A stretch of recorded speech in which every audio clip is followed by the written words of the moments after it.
Now, the Indian government is likely to go ahead and grant indemnity to the US-based vaccine makers, that's Pfizer and Moderna. And if this hurdle is cleared, that means that the pharma giants will be rolling out doses of the much-awaited messenger RNA vaccines. The conversation between these companies and the government of India is ongoing. But as we report here, there could be several hoops that the government will need to jump through before actually declaring the arrival of foreign vaccines in India. Security against or exemption from legal liability, indemnity. That is the demand of US-based Pfizer and Moderna, and after several rounds of negotiations, India seems to be ready to grant these companies indemnity from liability. What does the term really imply? This is obviously something that's done in emergency situations, depending on your need, the intensity of your need, and therefore you have to offer something extra by way of an assurance, if you like, a legal assurance. Pfizer enjoys indemnity in at least 116 countries where it delivers the jabs against COVID-19, which means that it cannot be sued for any adverse effects. India has so far not given any manufacturer indemnity against the cost of compensation for any severe side effects. Serum Institute of India too had pushed for legal protection before the rollout of Covishield. It got none. Arguments that Pfizer had to go back because India was belligerent about indemnity and bridging studies have their counter. One could always argue that retrospectively, if we had done away with the bridging studies in the past and said that you can just approve vaccines with the regulatory approval being there from, let's say, the foreign regulators, we should accept that and go ahead. But then there was a lot of concern that in our own population, we may have side effects which may cause problems which may not get picked up.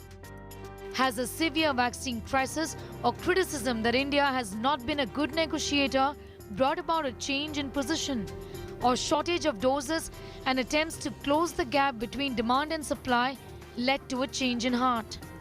Whatever the case may be, the offer of Pfizer to offer 5 crore doses starting July is a tempting one. Moderna too says they can augment their supply, but by next year. In a statement to India today, Pfizer India has said that Pfizer is committed to continued engagement with the government of India to support its fight against the pandemic and to make the Pfizer-BioNTech COVID-19 vaccine available for use in the country. This is an ongoing discussion with the government, therefore we are unable to confirm more. In another major waiver, the Indian drug regulator has done away with bridging studies in India for foreign vaccines if they are approved by the World Health Organization, by the US FDA or other credible health regulatory bodies.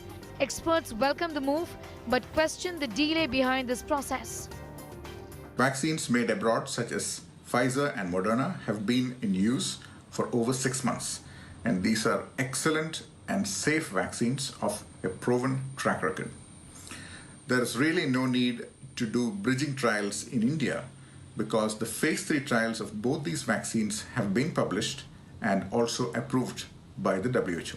We should have capitalized on the large manufacturing capacity of vaccines that India has and finalized the deals with these companies to manufacture their vaccines in India. India continues to walk a tightrope as negotiations continue and a final decision is yet to be made. Already, sources within Indian vaccine manufacturing companies insist that if indemnity is granted to foreign companies, they too would expect a level playing field.